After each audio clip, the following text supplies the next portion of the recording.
So great. We are live on Facebook, so that on YouTube, I mean, so that any person who would want to also share these with friends, or also maybe watch it later fully to really kind of understand what we are talking today about. Of course, it will be at your own reach. So basically, yesterday I happened to go somewhere, and I needed some help somewhere. And of course, I was sent to meet one of the people who manages the place. And before we went, I was seated somewhere with a lady who was helping me sort out some things. And this lady did a call on what's it called, on loudspeaker, and she asked that person his take on cryptocurrency. To be honest, these are people we look up to when it comes to financial advices. Just to be honest with you, I don't want to reveal who it was or what we were discussing. But the answer he gave that lady was Bitcoin is like gambling. Bitcoin is used for fraudulent activities, and Bitcoin is like just playing poker. And I just ask myself, is he saying this out of number one, either ignorance or lack of information? Because that's really gonna be based on something. Or is he saying this just to shield people from getting to know the truth? Because it could also be that reason.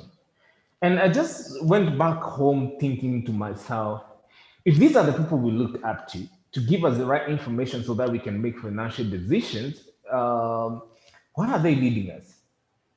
Because you cannot tell me, if all the big banks have seen that Bitcoin has value, if all the institutional investors we know of, talk of hedge funds, talk of all these other things we look at, these financial big financial institutions we look up to, if all of them are seeing something in cryptocurrency space and Bitcoin in particular, what is missing? What are we missing? And if these are the people who run traditional kind of setup when it comes to finance, and they're there telling clients, now as, that cryptocurrency is like gambling, I just shook my head, man. And I just thought to myself, is it out of ignorance, or is it out of not getting people to really understand what it is, or is it out of just lack of information? And I guess this is the reason that's why Decrypt started. Why? Because we want you to get to understand where the world is heading. We have a digitization shift happening. Whether you like it or not, it's going to happen. It's going to happen. Any new innovation comes and there's disruption. Any new innovation that comes, it's going to disrupt. Who thought that fax machines will go out of fashion?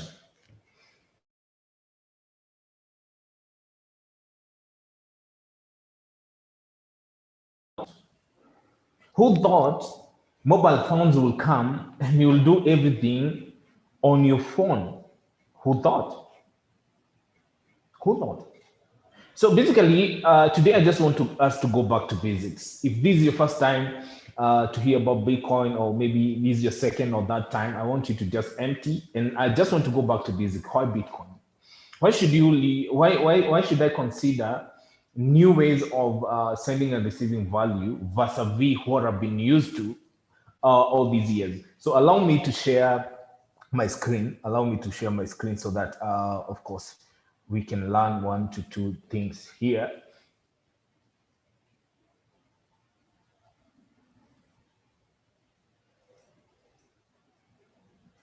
And of course, I always like starting with showing you the price of Bitcoin.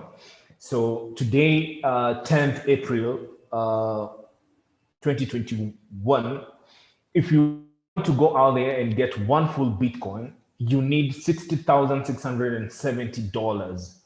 And I usually tell people the reason that's why I'm so passionate about Bitcoin. I knew Bitcoin when it was 9 cents in 2010. Again, when it was $80 in 2013. Again, when it was 580 in 2016, and did nothing. So every person has their time where you come on board and you get to understand what cryptocurrencies are. So of course, this is a price that if you need to buy one full Bitcoin today, in Kenya shillings, we are talking about, sorry, in Kenya shillings, we are talking about, you need close to 6.5 million Kenya shillings to buy just one Bitcoin. And it's amazing when you think about cryptocurrencies like Bitcoin, because September last year, this was below 1.2 million Kenya shillings. So you can imagine all the people we've been talking to and telling them about Bitcoin, and they take action. They are happy people. So allow me to go to our presentations today. And in case you have any question, in case you need any clarification, just drop a message on the chat room. Louis will be answering any questions you have over there, and then also later we can share more. And then Louis, you can also share our Telegram channel. Of course, we are very active on the Telegram channels. We share what is happening in the space each and every other time. So you can join in there. Always drop a comment if you need any clarification or if you need anything answered. So today's topic, and of course today I want us to discuss on reasons why Bitcoin. Why should you go for cryptocurrency as a person? Just let's all think, or maybe say we are all newbies. Why should you go for cryptocurrency? So of course, it's good to know that the global economic is inevitably moving towards a digital economy. I think this is so evident. All our banks, all we have things like mobile money transfers, where like you can just transact a whole month without touching physical money. So from investment to money transfers, everything is going paperless. I think this is very evident. There's nothing to really add on that. The newest and most promising addition to the digital payment sector is cryptocurrency. So if you're new, cryptocurrency is the new addition, which is 12 years old in the digital payment sector. So just to define what is a cryptocurrency, it's a medium of exchange like normal currencies like USD, but designed for purpose of exchanging digital information. Cryptocurrencies is defined by Investopedia.com as a decentralized digital or virtual currency that uses cryptography for security, making it difficult to counterfeit. Since it's not issued by a central authority, governments can't take it away from you. Cryptography is a mathematical science based on algorithms. I think there's a whole lot of people who say we cannot touch Bitcoin because it's not backed by anything. So today we are learning that if this is your first time to learn about Bitcoin, we are learning that it's backed by cryptography for security. And what is Bitcoin? What is Bitcoin in itself? Bitcoin is a decentralized peer-to-peer cryptocurrency system designed to allow online users to process transactions through digital units of exchange called Bitcoin. In short form, our abbreviation of Bitcoin is BTC. It started in 2009 by a mysterious entity named Satoshi Nakamoto. Of course, there's another, I think one of the reasons a lot of people say they don't want to touch Bitcoin because we don't know who started Bitcoin. And I always ask them, you internet, do you know who started the internet? It's a no-brainer, man. Or do you know how email works for you to say that you cannot use it? So Satoshi Nakamoto, 2009 is when Bitcoin was started. And the Bitcoin network has come to dominate and even define cryptocurrency space, spawning a legion of altcoins. Altcoins, this is any other cryptocurrency that has come after Bitcoin. And this is why I usually tell people, altcoins don't come to compete with Bitcoin. They come to give value of which Bitcoin is not adding in the society. So they look at what is missing in Bitcoin. How well can we also bring value in the market? So of course, followers and representative or many users are alternative to government, flat currencies like US dollar, the euro, or pure commodity currencies like gold and silver. So of course, Bitcoin and other altcoins came to give an alternative. They didn't come to do away with fiat currency. And this is where I usually tell people, Even when gold standard was abolished in 1971, we still have people who trade gold to date. There are people who still store their wealth in gold. So it's still there, it is valuable. So also Bitcoin and cryptocurrencies have not come to totally do away with fiat currency. They are giving an alternative. It's an alternative. And now, why should I choose Bitcoin over all these other means of transacting? Number one, benefits of Bitcoin, number one is user anonymity. We call it pseudo anonymity. And of course, the primary draw of Bitcoin to many users, and indeed one of the central tenets of cryptocurrencies more generally, is autonomy. Autonomy. Digital currencies allow users more autonomy over their own money than fiat currencies do, at least in theory. Users are able to control how they spend their money without dealing with an intermediary. Control how they spend money without dealing with an intermediary authority like a bank or government. We all know when we are transacting using fiat currency like USD, Kenya shillings, or euro, you have to use a third party. And of course, when you're using a third party, you do your KYC and stuff.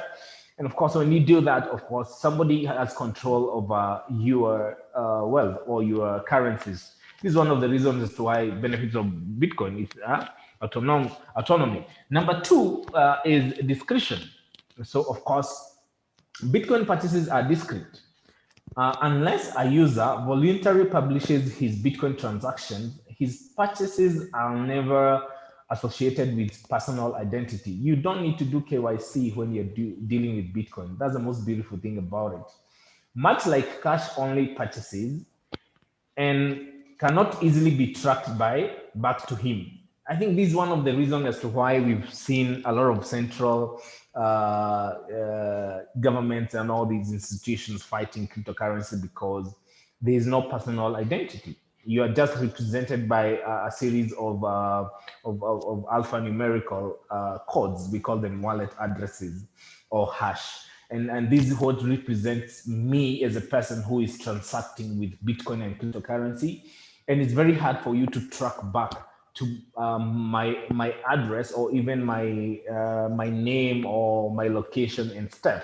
So this is one of the other biggest reasons why Bitcoin. So it's good to know that, in fact, the anonymous Bitcoin address that is generated for user purchases changes with each transaction. And this is the beauty about it. So each and every time I generate an address and I want to use Bitcoin, maybe to pay for goods or service, next time I generate next time I'm doing a transaction, I get a new address. So there's no way you can tie me to only one address. And this also improves security, because it's very hard to be hacked, because each and every other time you have new addresses that help you to do your transaction. This is not only to say that Bitcoin transactions are truly anonymous, we call it pseudo-anonymous, or entirely untraceable, but they are much less readily linked to personal identity than some of the traditional forms of payment. And I guess right now, if today, especially if you're in Kenya today, if I send you more than $10,000, you'll be called to the bank today. You'll be asked, where did that money come from? Whoever sent you, what do they do? Why did you receive the money, and what are you gonna spend it with? You're gonna answer all those questions. Now, if I was to send you the same money in Bitcoin today, it's from my wallet, which is the third reason why Bitcoin, it's peer-to-peer. So here it will be from my wallet to your wallet, no third party in between. And of course, it makes it easier, because now nobody can question, why am I sending you $1,000,000? Why am I sending $100,000? Why am I sending you $10,000? It's just awesome. So the Bitcoin payment system is purely peer-to-peer, meaning that users are able to send and receive payments to and from anyone on the network around the world without requiring approval of an external source or authority. This is what I was explaining. You're sending value, nobody gonna question how much money you're sending to who and why. And I guess this is one of the reasons why, of course, traditional ways of us sending and receiving value, what we've been going through. Now, the fourth reason is to eliminate bank fees. I think this was one of the greatest thing that cryptocurrencies came to solve. And I usually tell people, if you're buying a cup of coffee, I don't think paying with Bitcoin is reasonable because the fee is going to be high. But if you're doing an online transaction, cross-border transaction, or you're sending from 10,000 and above, it's very easy. The fees are very reasonable. Now, there are other cryptocurrencies as well. We call them altcoins that you can pay coffee with, even to a point of where some of them are free. Some of them are free. We all know one of the things that is killing and taking a lot of value from people are the fees we are charged. I usually tell people, just one day, print your statement, mobile money transfer statement, and just check on the fees, how much you've been charged. I tell people, we are charged for depositing money and for withdrawing our own money. Each and every other time you are using traditional means of storing your wealth, you're charged for everything. So these fees is one of the reasons that cryptographers like Satoshi Nakamoto sat down and they just wanted to come up with something, even if the fees are there, it's less to zero. So number 4 is elimination of bank fees. Now, while it considers standard among cryptocurrency exchanges to charge so-called maker and takers fee, as well as occasionally deposit and withdraw fees, Bitcoin users are not subjected to litany of traditional banking fees associated with fiat currency. This means no account maintenance, no minimum balance fees, no overdraft charges, no refund deposit fees, and many others. These are some of the fees that we've been paying using the traditional way of us transacting. So number 5 reason why Bitcoin is very low transactional fees for international payments. I think I talked about this. And of course, if you use standard wire transfers and foreign purchases typically involve fees and exchange costs because you're going to change your maybe Kenya shillings to euros, to dollars, to yen, to yuan, and wherever. And since Bitcoin transactions have no intermediary institution or government involvement, the cost of transactions are kept very low. These can be a major advantage for travelers. Additional, any transfer in Bitcoins happens very quickly, so it's timely, it's very fast, eliminating the inconvenience of typical authorization requirements and waiting periods. And the other beautiful thing about that is also Bitcoin is universal. One Bitcoin in Kenya is one Bitcoin wherever you want to send. So there's no conversion charges. Very awesome. Timely, it's very fast. Within seconds, somebody has received your payment. If you think of like maybe you want to buy a car with an RTGS, maybe from Japan or Europe, it will take you maybe 2 to 3 days before that clears, before they make sure that the money is in the account, and then the process has started so that you can get your car cleared and everything. With crypto, anytime I want to do, maybe it's in the midnight and I like this car, and like before, they usually offer where like you can buy Bitcoin, you can buy your car using Bitcoin. Even Tesla, I saw the other day, they want to allow people to do what, to buy cars using Bitcoin. So for example, you want to buy a Tesla van. So what will happen is this: when they're generating their invoice, it will come with a QR code, and you can just scan that QR code and pay equivalent of whatever USD value in Bitcoin is there, and it will be immediate. And you don't have to pay any conversion charges because one Bitcoin in Kenya is one Bitcoin in any other place of the world. So these are some of the reasons why Bitcoin. And of course, the sixth reason is mobile payment. I think as a Kenyan, I'm proud that we were the first people to come up with mobile money transfer kind of payments using M-Pesa back, I think, in 2008, if I'm not wrong. And of course, a whole lot of other people have copied and also developed other online types of payments where you can just use your mobile phone to make all these payments. So like with many online payment systems, Bitcoin users can pay for their coins anywhere they have internet access. And I think this is another issue a lot of people are bringing way before, I think, 2017. Like it's very hard because you can only use Bitcoin if you have internet. And I think some developers have shared that at times, I think there's someone who sends Bitcoin using radio waves and stuff. So I know there are people who are working. And this is why I usually say we are still in early stages of blockchain and cryptocurrency adoption, because I think in the next 10 years or so, you'll be able to send Bitcoin like a text message, as long as you are in somewhere where there is a network, not necessarily internet. These are some of the things we oversee coming. So this means that purchasers never have to travel to a bank or a store to buy a product. However, unlike online payments made with the US bank accounts or credit cards, personal information is not necessary to complete any transaction. And this is beauty about you using cryptocurrency. You don't need to put your personal information. And the other thing about reasons why Bitcoin and cryptocurrency is accessibility. I think this is one of the major things. Why? Because users are able to send and receive Bitcoins with only a smartphone or a computer. Bitcoin is theoretically available to population of users without access to traditional banking system, credit cards, and other methods of payment. So there's a beauty about it, that you have access to your funds, which you have in Bitcoin 24/7, 365, and you don't really have to you don't really have to wait for institutional like most of the time I tell people, think about it today. If like today is over the weekend, I know most banks will work until midday. So what will happen after that? If you want to transact more than like $10,000 here in Kenya, if your Pesalink is not linked to $10,000, you have to wait until Monday when these banks come back. Now, with Bitcoin and cryptocurrency, you can access your funds 24/7, 365. That's the beauty about it. So just a recap of what I've been sharing, reasons why you should go for cryptocurrency. Number one is user autonomy. Of course, reason being that you have control of your money without dealing with an intermediary authority like bank or government. Number two is discretion.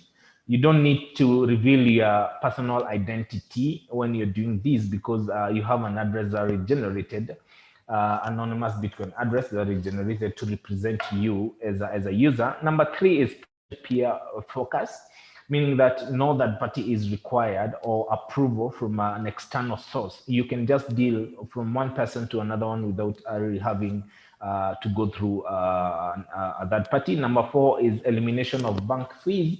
And of course, I usually say fees are some of the things that really do drain our wallets and also our banks. So of course, reason why cryptocurrencies came was to reduction of fees or even to make it zero. And I think as time goes by, we'll see a lot of developments to make these achievable.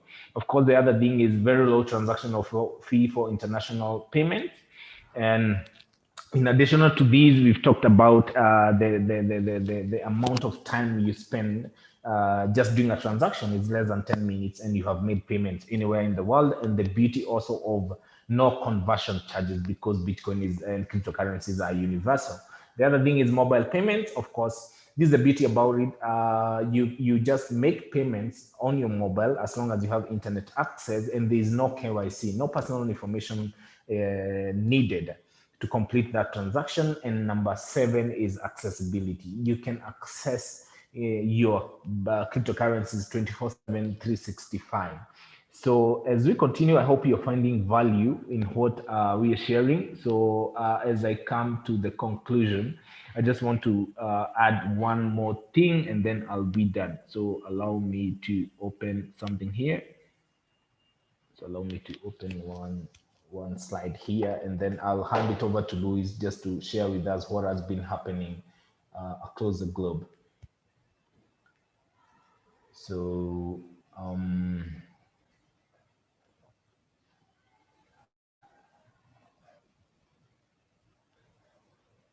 so allow me to share my screen again, and then in the next 5 minutes I should be done.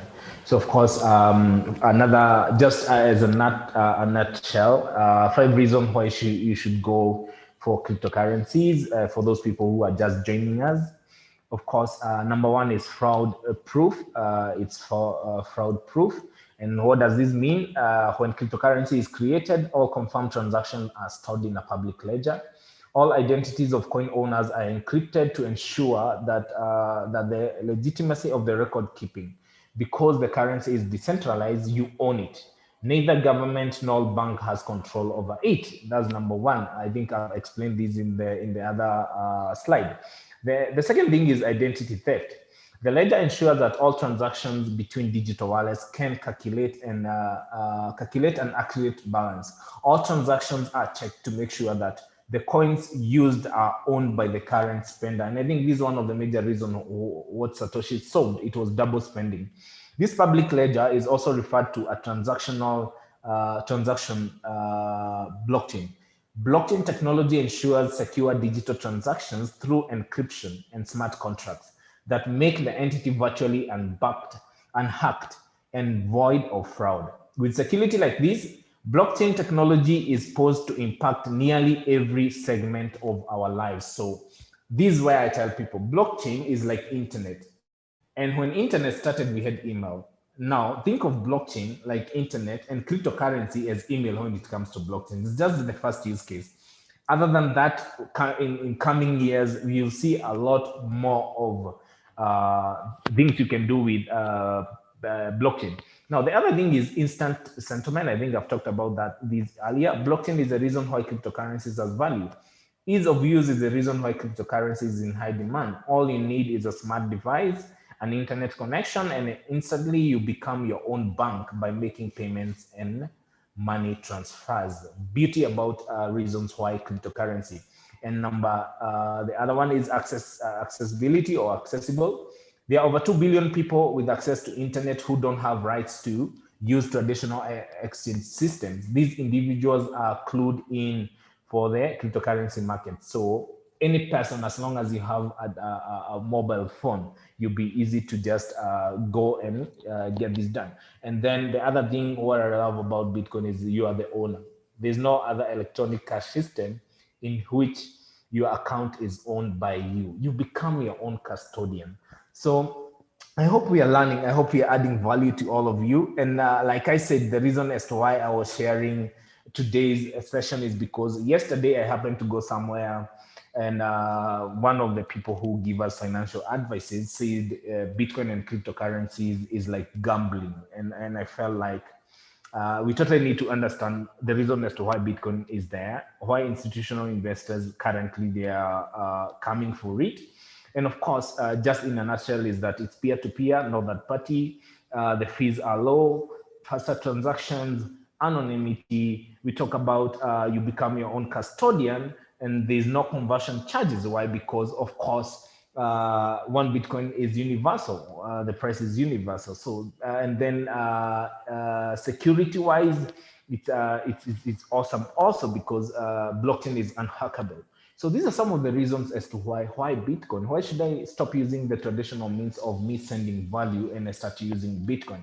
So with that, I hope you found value in what I've just shared. I want to pass the baton to Louis so that he can share with us what has been happening the last 1 week in the crypto space. So let me just make Louis the host, and then he can share with us. In case you have any other question, you can be dropping them on the link or on the chat room, and then of course I'll be able to answer. So Louis, take it away. Thank you so much, Lawrence, for that comprehensive walkthrough about the basics of why we are all doing this. I think that was quite detailed. So I think on the same note, I think I'd also like to extend in the news that I have today. I think it's been a whole lot of activity that has been happening within the week, the last 1 week. So the key thing I think is just for us to keep learning every day. There's no expert here. We're just trying to share our experience so that also you become part of this all shift. So without wasting much time, let me go ahead and share my screen, and then you can confirm to me whether you can see or hear me. So let me just go ahead and share my screen. Yeah, so maybe type in 1 or 2 if you're able to hear me and see me before I get going. Okay, so thank you. And remember, we always do this every Saturday at 10 a.m. in the morning. And thank you for plugging in, because I mean, it's a Saturday morning. You may be as well asleep or doing something else, but you are here to gain an understanding. And for sure, it will be worthwhile as we go by. So the first news I thought to share today was about China. There has been some talk about digital currencies, or basically what we call central bank CBDCs, central bank based digital currencies. And if you've been here with us for a while, I think you've been mentioning this from now the whole of last year, and now it is actually becoming a reality. Chinese, you can see the first news over there.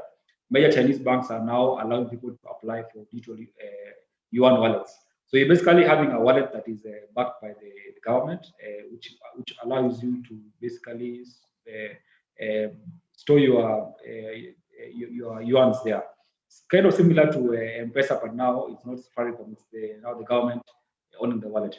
So as per a quick take on the news, six Chinese state-owned banks are now allowing public users to apply for active digital yuan wallets in Shanghai and Beijing, suggesting yet another step toward a wider rollout. So this is how the shift is happening. Of course, in Africa, we are very thank you. Also, we are grateful for that.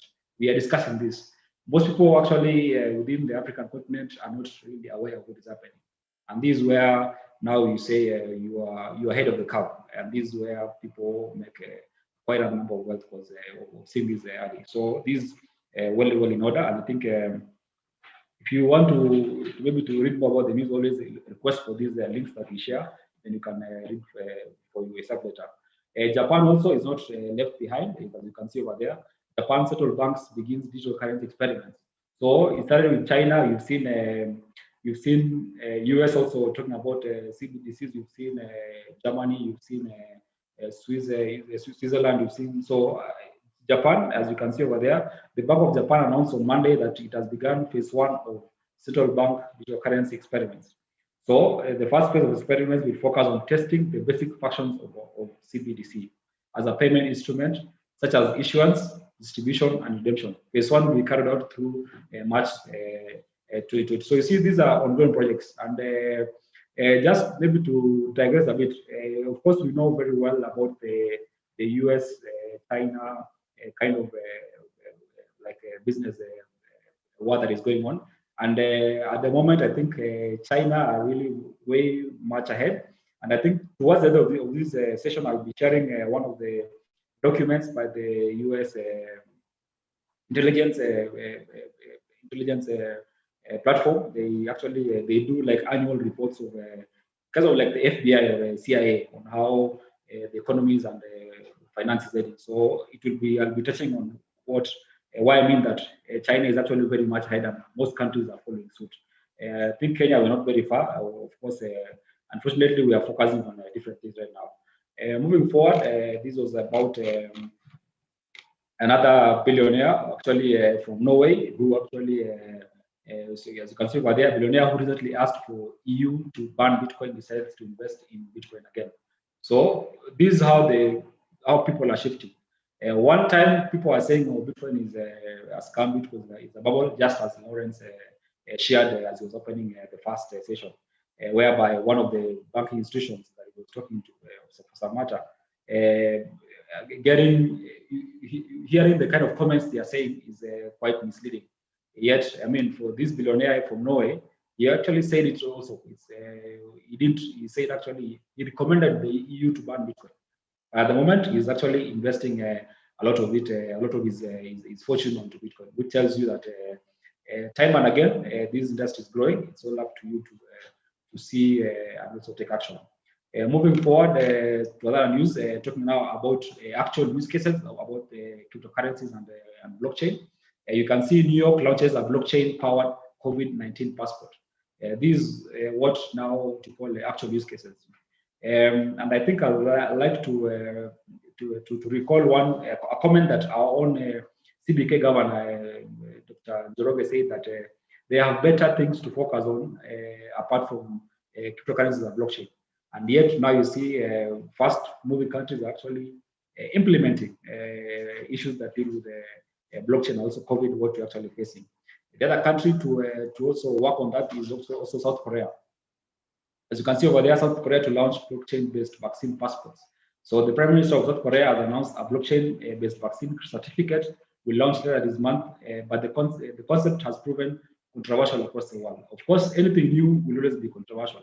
With time, people will actually get the gist of it and also be start using it. And I'm sure very soon we'll be seeing some African countries again following suit. Moving forward to other news, I think DeFi, total value and liquidity. That's basically DeFi is a new it's a new wave of like finance based on cryptocurrencies. It's basically DeFi stands for decentralized finance, which is now based on cryptocurrencies or cryptography. Of course, there are different types of DeFi projects or systems that you need to basically read more. So DeFi TBL sets a new record as BSC powered protocols at billions. So BSC is basically a Binance smart chain. It's basically a system that is Binance is building for allowing developers to build projects. Like now, we just saw the COVID, the vaccine. So these vaccine passports or systems are built on systems, which now you can see. This one is actually built on Binance, and it says it has actually added billions of money into the cryptocurrency ecosystem. So, as per the news, it says despite many leading Ethereum-powered DeFi protocols posting a weekly loss, the success of Binance Smart Chain is pushing the total value and liquidity of centralized decentralized finance into new highs. So, you can see over there, it's actually close to $79 billion in assets that are currently locked in the decentralized finance protocols. So this will keep, of course, taking you through. If you are not very familiar with these terms, keep attending our Bitcoin on one, because we basically give you some basic understanding to this. Moving forward, we talked about NFTs. I think the past last month. So NFTs are basically what we call non-fungible tokens. So as per this news report says, NFT sales hit a record of $200 million in March, more than the past 12 months combined. So NFTs are basically tokens or other projects that are smart contracts that are pegged to art. So crypto art is selling like hotcakes with figures for March hitting a record of $200 million as the NFT frenzy continues. So what it means is that you have like a crypto art, maybe a photo or something that you design. Then of course you post it, and that is actually recorded on the blockchain. That is why it's called non-fungible tokens. So these tokens are sold for some value. So according to data from crypto art, there have been over 200 billion sales of original artwork in March alone. This figure is more than the past 12 months combined, according to the power provider. Sales for February were around $91 million, with January even lower at 12 million. So this is a new way of people selling their art and selling their what they have actually designed. And of course, you'll be very much surprised what even we have actually somebody from here from Kenya who actually has sold something on these NFTs. So you see how fast this is moving. There's actually a topic I think we did the past 3 weeks defining, also explaining what NFTs are. So maybe you may have to go to our YouTube channel. Maybe Lawrence can post our YouTube channel on the group, so that actually you can go through our videos to get to a study. So the person who actually has actually done something significant is Eliud Kipchoge. We know him for setting the 159 record for the marathon. So actually he sold, as you can see over there, Eliud Kipchoge first set of NFT to fetch over $37,000. That's about close to 4 million Kenyan shillings. So the auction of let me just zoom that in so it's visible for everyone. So the action of the first set of Eliud Kipchoge's non-fungible tokens was closed on Thursday last week at 23 hours Kenyan time, and was sold for a total of 17.9837 Ethereum. That is equivalent to 4 million Kenyan shillings. So I think I'd like to really commend Kipchoge for. I think he's one person who is open for new ideas. He's not head stuck to like running things the local ways. And also, I think I saw him. He actually reads a lot of books. I came to realize that. And you see, it's not the old kind of people who don't step out there to try new things. So on the 3rd of April 2021, Eliud Kipchoge, regarded as the greatest marathon of all time, became the first Kenyan professional athlete to launch his own set of NFTs. So these are basically, as you can see over there, the first 2 sets of NFT included the digital representation of his career milestone on Ethereum blockchain, were digitally signed by him, officially approved by Eliud Kipchoge himself. So somebody bought it for 4 million Kenya shillings. That's how easy and also smart things are nowadays. So these things are not far-fetched. As you can see, we have people right here in the country using these technologies. Moving forward, we actually have talked about MicroStrategy a couple of times. So who is MicroStrategy? Is one of the biggest US companies that actually been buying Bitcoin for their on their balance sheet. So they just added another 15 million worth of Bitcoins at a price of $59,000. So I think at the moment they own about, I think they now own about, I think 96,000 Bitcoins. One of the top, actually, you can see over there, they actually own 91,579 Bitcoins acquired for now, valued at 2.2 billion cash shillings at the moment. So you see how smart people out there are basically setting themselves up for the future. So with that, let's move to the next news. Most of us, I believe, we know who Rich Dad Poor Dad is. Is actually that is Robert Kiyosaki. I'm sure most of us may have read that book. One of the very, it's a good book. If you haven't read it, actually, you should take time to read. Now he says he predicts that one Bitcoin could reach $1.2 million in a couple of, I don't know, let me see. Because with Bitcoin price prediction, it's a very tricky affair. You may get it right or get it wrong. So actually, he says in the next 5 years, which is a very good, it's a fair prediction by him. And this is somebody who has experience on real estate. He has experience. He's actually used to work in the, used to fly, used to be in the U.S. Marines back in the Vietnam War. I think he used to fly the helicopter. So nowadays is one of the renowned investors, also writer, and he actually speaks highly about Bitcoin. Initially, he wasn't for the idea, but the more he realized how money is set, he has actually decided to now go full blown in terms of educating people about cryptocurrency. So as you can see over there, which is actually is what most of us would wish. He says, "I wish I bought it at 10 cents, like a lot of people did." I don't know who did buy Bitcoin at 10 cents. I don't think there's no one. But now I look like a genius because today it is around $55,000. I think it's going to 1.2 million in 5 more years. So this actually tells you that as much as you're seeing all this happening, it's good for you to take action. I mean, how many cryptos are you holding? How many Bitcoins are you holding? I mean, this information should lead to action. So in just finishing this part, he says, last year, Kiyosaki correctly called that Bitcoin would experience another bull run due to rampant money printing. The likes of MicroStrategy, as I just talked about it, Tesla, Square, which is actually one of the companies that partly owns Twitter, have the cryptocurrency on their balance sheets. I'm yet to see any African country, company based that is actually owning Bitcoin or cryptocurrency on the balance sheet. With the kind of tone that you had Lawrence talk about, the way some people actually in these same institutions are talking about Bitcoin, I think it may take some time, but well, that is for them to decide.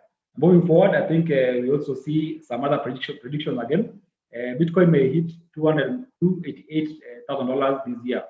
That is from the Chamber of Digital Commerce president. So this was, I think, in an interview with the CNBC's Squawk Show, founder and president of the Chamber of Digital Commerce, Premier Boring, shared why she believes that Bitcoin may surge to a high of 288,000 this year. She also shared why Bitcoin is eating away the market or the market share of gold. So these are just very key people, influencers talking big about Bitcoin. But of course, it can go either way. Bitcoin is very volatile. You don't have to go all in with this information. Always, you must do your own research because our work is just to share our thoughts. But the key thing is do more reading, do more research, and don't go blindly as per these predictions. They are good indicators, but don't really always rely on them. So that was with that. Moving forward, Coinbase. This was one of the first exchanges that came up back in 2012, basically to allow people to buy and sell Bitcoin from shillings or sorry from dollars, pounds or euros to Bitcoin. They used to exchange. So Coinbase first quarter revenue hits a record of 1.8 billion ahead of its Nasdaq listing. So Coinbase as a company, as a crypto currency exchange company, is now going to list on the New York Stock Exchange as a tradable. His shares are going to be traded in the stock exchange. Meaning now, this is how big now the cryptocurrency space is growing. So Coinbase ranked in the 1.8 billion revenue in the first quarter of this year, according to new figures released 1 week prior to the company's public listing on Nasdaq. So, I mean, these are good exposure for more investors to get into the cryptocurrency space. So Coinbase announced its massive, impressive first quarter results 1 week before the exchange. So the trading volume is up 276%, as in terms of volume, trading volume as per the last quarter. So, of course, before listing, they had to go through the Securities Exchange Commission just to align themselves with the current existing regulations. And this is how I think slowly regulations is coming. But of course, you have to be careful on how you are going to deal with them. Because remember, not your keys, not your private keys, not your Bitcoin. So remember that very well. As much as this is exciting, also you need to be cautious on how you are dealing with such forms of investment. But in this case, this is Coinbase as a company going to list on the New York on the Nasdaq, which is going to be a tradable share. Moving forward from that, I think billionaire Mark Cuban reveals why he thinks Ethereum will dwarf Bitcoin as cryptocurrency market hits 2 trillion. For me, I think I don't really fancy such comments because there are some people a few years ago who are talking really negative about Bitcoin. And right now they are becoming the experts. I think there was an article I saw here, I think 2 weeks ago, that don't trust these guys in suits because they are doing this for a reason. It's not for your own good. It's for their own good. So you never know how much Bitcoins they have or Ethereum they've got. So the key thing is know the basic fundamentals, and that's why Decrypt is here for you to take you through, so that even if you hear what sort of comment, because now they're saying they are talking very positive about cryptocurrency. The next time you may hear them talking very negative, and if you don't know what it means, you may end up selling your coins or maybe selling at the wrong time. So, as per the Forbes magazine, as it said, Mark Cuban, the billionaire investor, made farmers, of course, most of us know Shark Tank, has changed his tune on Bitcoin and cryptocurrencies in the recent months, as I said. These people have actually been negative about Bitcoin back in the days. He said, actually, it's over there. Cuban made headlines when he said he'd rather have bananas than Bitcoin, calling crypto too complicated. And now it's not complicated. But the Dallas Mavericks owner, that's a basketball team in the NBA playing basketball as in a division. Owner has since came around to cryptocurrencies, praising the emerging central finance DeFi space, which is largely built on the top of the second largest cryptocurrency after Bitcoin, that is now Ethereum.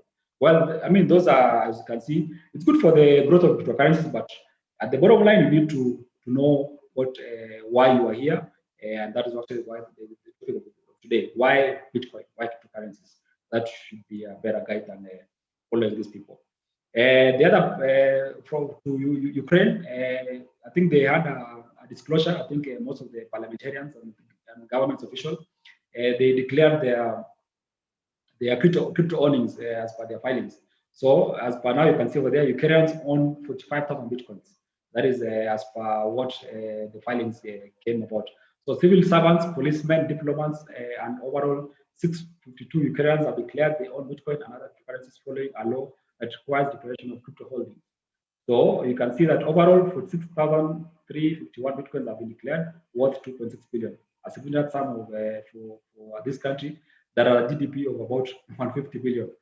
So you can imagine very out of the GDP of 50, 2.6 billion of that is actually partly by Bitcoin. So the population is actually about 44 million, not far from Kenya's population. So that data shows 397 official have declared ownership of Bitcoin, while 7 official have declared ownership of Ethereum. So this is good. I mean, this shows you that despite the negative talk, despite all the like predictions, all the upswing, downswings, people are slowly accumulating Bitcoins because once you know the value, you will want to own some of it. Again, to Spain, as I said, Spain seeks public comments on potential cryptocurrency regulations. So these are countries that are open to new ideas. They're not shy to, like, say, give a total ban of all this. So cryptocurrency regulations across different countries continue to be a hot topic, and Spain is the latest joining. The nation's watchdog has asked industry participants, investors, and consumers for their opinion, and they have until April 16 to respond to this. How I wish Kenya would carry out such moves, but we yet to see that. So, according to a report from La Information, the National Securities Market Commission CNMV, I believe that is similar to our own CMA. Spain's watchdog overseeing securities market has initiated the first step of national crypto regulation. So I think CMA, I mean, credit to them. They have a sandbox, which is actually I don't know how far that has gone, but of course they are still not very friendly to cryptocurrencies such as Bitcoin. They want to focus more on blockchain, which is actually out of the picture. By the way, that is a story for another day. So that is in Spain. Moving forward, as we almost come to the end of this news part, Canada's leading mortgage broker now accepts Bitcoin, Ethereum, XRP, and Bitcoin Cash. So these are real estate company, brokerage company that is now telling customers now you can pay for any mortgage facility using cryptocurrencies. So Toronto-based mortgage firm Matrix Mortgage Global has announced that it's now accepting Bitcoins, as you can see, as by the press release on 8th. So the move will help the company increase payment transparency while expanding its global reach. So Matrix Mortgage will allow payment to real currencies to help leading cryptocurrency payment service provider BitPay. So they have basically partnered with BitPay to enable cryptocurrency payments. So this is how slowly the world is actually moving, also rather aligning themselves with the cryptocurrencies. So, as an innovation in the mortgage industry, we decided to accept cryptocurrency to better align ourselves with the shift towards the global adoption of digital currency. So, of course, you can see these are smart companies who are forward thinking. Moving forward, I think now to government ban on Bitcoin would be foolish. That is from the SEC, that is the US Security Exchange, is called a HESTA price. So attempts by government to stop people from trading Bitcoin won't go well, according to CryptoMom. You'd have to shut down the internet. I think that is very much clear. I think we've said that before here. So Hester Prince, one of the commissioner of the U.S. Security Exchange Commission, said governments would have a hard time banning Bitcoin, and I think that is a very good admittance from somebody from the SEC, which they've been actually denying it for the longest time. So CryptoMom also thinks she's called CryptoMom because she's pro cryptocurrency. That's why she has the name of CryptoMom. Also thinks that crypto regulations in the US needs to change. So that is a big one coming from the US. Towards the end of the session, I think let's look at Africa. So remember last time we talked about Nigeria banning Bitcoin. Now they are actually trying to be clear on what they said. So Nigeria Central Bank said we didn't ban crypto trading. So Deputy Governor Adamu Lamtek said the CBN, that is the Central Bank of Nigeria, is not discouraging people from trading cryptocurrency. So if we maybe just read a little bit of the information. So the CBN has declared clarified a statement that it issued last month that seemed to order financial institutions to shut down all accounts associated with cryptocurrency trading. So, according to the report on Sunday, bank officials have said that the directive is not to be mistaken for an outright ban. Instead, the bank said it has reiterated and already imposed a 2017 ban on institution facilitating cryptocurrency transactions. So, I think they're just trying to clear on what they said, but of course, we know very well that banks are not encouraging use of digital currencies. The moment your bank knows that you are dealing with cryptocurrency, even here in Kenya, I've had a few friends actually whom within the cryptocurrency ecosystem whom they've had their account closed, and that is a fact. And this is what we are seeing from Nigeria. On another news, also I think Nigeria, I think this was yesterday. They actually now they've said again why SEC ban investment technology platforms to offering. So anybody who is looking to buy shares, let's say for Coinbase or for Tesla or for Google or for Facebook, you have to be like you have to have been registered with the SEC. Otherwise, you cannot be allowed to buy. So the SEC is reminding participants and investors that only approved securities can only be sold to the Nigerian public. So for you to buy, let's say, Facebook shares, they have to approve that it's okay to buy Facebook shares. For you to buy, let's say, Google shares, they have to approve that you can buy Google shares. And this is now what cryptocurrencies are basically disrupting. Why should you wait for government approval to do something? Of course, these are investment, and you should do it based on your capacity. So, the Securities Exchange Commission of Nigeria has issued a circular directed investment technology platform such as Bamboo, Taka, Trop, to cease and desist from offering foreign stock to Nigerians. In short, it means that let's say Decrypt today is offering clients or the public that you can actually buy let's say Facebook shares. So with that, it will be going against the law. That is what Nigeria is actually doing right now.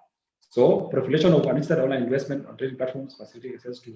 Because I think it's a long report, which actually can take time on it. But this shows you how disruptive technology is going to the point of now having governments to take a stand on it. In Kenya, as we finish, last week, I think Kenyans trade at least 100 million in Bitcoins every week. So I don't know whether you are part of that or you're just reading. So this shows you how this industry is growing. So cryptocurrency is one of the highest ever values ever. Of course, it got to $61,000, I think 20 days ago. It looks like the growing popularity has gotten Kenyans like a bath. This was revealed by a recent report from local Bitcoins stating that Kenyans now trade about 100 million worth of Bitcoins on a weekly basis. This is with mobile money services like M-Pesa and the Pesa link that have been used to for most trade payments. So this is a good. I think we are now second to Nigeria. We have actually surpassed South Africa in terms of transactions. I think as per this news, Kenya and Ghana overtake South Africa's Nigeria leads in P2P trading. So I think that was news for today. I don't have any. I think the last one I'd say that I'm going to share is about this report. I think let me just open it as I finish. So these are basically a publication by the National Intelligence Council in the US, just showing you what we call a global trends 2040. You can see a more contested world. So I like this quote as I finish my session. It says, intelligence does not claim infallibility for its prophecies. Intelligence, okay, oh, so sorry. So let me just share that. I think I thought I shared. So can we see it? Okay, so let me just take it again. So as you can see, that is a publication of the National Intelligence Council, basically that advises the US government on basically securities that may affect the country's operation from of course, whether it's a physical threat or economic threats. So this is what they have done. So it's basically a global trends up to 2040. That's what they said. A more contested world. So I was just reading the quote that I found it very interesting. It says, intelligence does not claim infallibility for its prophecies. The intelligence merely holds that the answer which it gives is the most deeply and objectively based and carefully considered estimate. So it basically gives you a sneak peek into the future of what is coming. So with that, let me just go to the page I wanted to share. I think it's page 49. let me just skip it to that, where actually the report actually is said, as you can see over there, it says uncertain future of money. That is what they actually said. Of course, it covers very many other aspects, and you can see over there the financial sector is not immune for. Let me just zoom that in so it can be a bit visible. Yeah, I think that's okay. So it says that's too much. That's okay. So it says the financial sector is not immune from the technical changes that are transforming other industries. Digital currencies are likely to gain wide acceptance during the next 2 decades, as the number of central bank CBDCs increase. China, I think just to cover that, China bank launched its digital currency in 2020, and a consortium of central banks working in conjunction with BIS, exploring financial principles of digital currencies. So the introduction of private issued digital currencies such as Facebook proposed Thriller would further drive acceptance of digital currencies.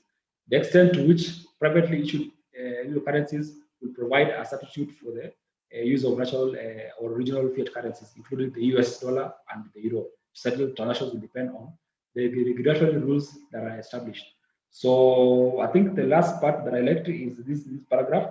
The dollar and the euro are also likely to face threats from other fiat currencies, the potency of which will depend on changes in the current international financial architecture and the global importance of international linkages.